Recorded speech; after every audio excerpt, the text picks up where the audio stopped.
YouTube, Awesome Writer here. Welcome to my review for King-ohger episode 19. I believe it's episode 19, continuing the current arc we're at, and almost feeling like another end to a mini-arc, although we're setting up another thing. In another strong episode. I do have some mixed feelings about certain things going on and some concerns, but I overall still did enjoy this week. So, we basically pick up with Rita wanting to contact everyone about forming a new alliance. Sort of an extension of what we talked about way back in the first episode about forming an alliance between the kingdoms to fight the Bugnarok. It kind of all comes full circle in this episode, but that kind of sets the stage for the end of the episode and again this full circle moment.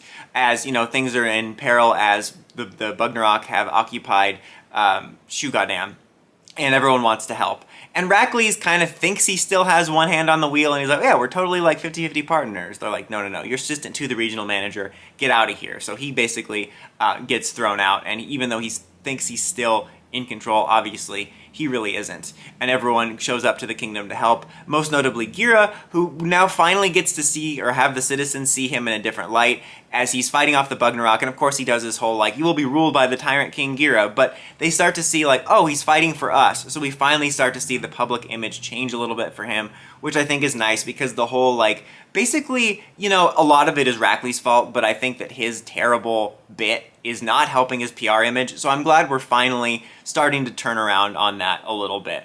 And anyway, so Rakules, like I said, gets thrown out of the throne room, and he sees Yanma and Jeremy who've showed up, and he's like, oh, thank God you're here to help me, and he's like, well, how are the turntables? And he's like, of course I'm not going to help you. And then he makes it seem like he's going to kill him, but then he basically pranks him with a version of that prank that they teed up a few episodes ago, which I thought was a nice callback and kind of funny. I did think it was a little bit over the top for me personally, and it kind of undercut that moment, like finally getting to see Rakules be effectively arrested, even though it doesn't stick quite the way you would think by the end of the episode.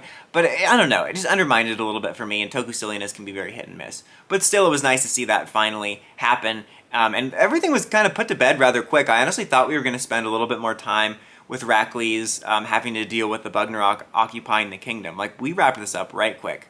But anyway, after that, the King-ohgers officially declare their alliance between the five of them and Jeremy, which was a really cool moment because it's not only about them finally declaring an alliance after it was brought up in the first episode, and obviously they didn't do it, and there's been a lot of back and forth since then, but they give the origin of the name. They're like, we're going to take on the name King-ohger based off of the legend, which was cool because I'm sure there are some, but off the top of my head, I can't think of very many Sentai series that give you the origins of their name. Or I think there's probably been some, probably even some that I've seen where they explain the name or address it, but not quite in this way. But especially it's cool because we have this unique situation where the name of the mecha and the name of the Sentai is the same.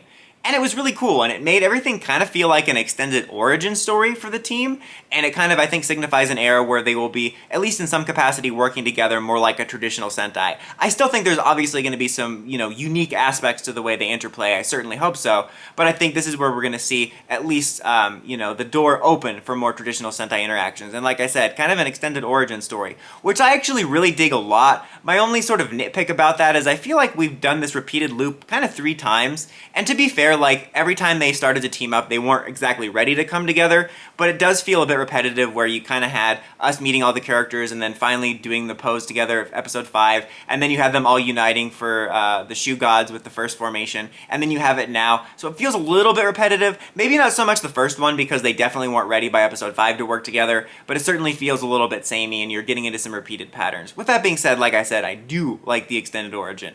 And then we have this really cool fight scene outside. Again, I say this almost every review, broken record, but the cinematography looked great in this fight. But I also really like this location they used. I think they probably used it before in some capacity in this series. I can't recall if this specific setting has ever been used in any other Toku, but it certainly has not been used regularly enough where I recognize it right away. And it was nice to see just a refreshing location, because even though a lot about, to be fair, the locations in this series are more unique because we have some more unique settings, like when Gira was fighting in Shugoddam at the beginning.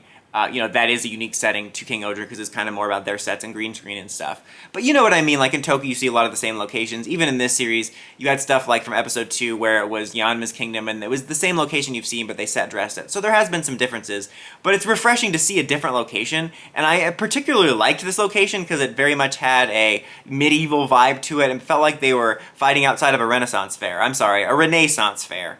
classic Schmosby. That was really cool to see. And there was some really cool, unique ways of fighting too, with stuff like Jeremy using his webs and whatnot. And then we finished off the monster with the power-up, and then with the big Extreme King-ohger combo. Now this felt like the moment this should have debuted. That was one of my nitpicks from last week, is that it was kind of weird that after we had that build-up about the team coming together for the previous Mecha, that for this one, it was kind of being debuted in the middle of an arc primarily about Gira and his brother, with a little bit of the Black Ranger thrown in there.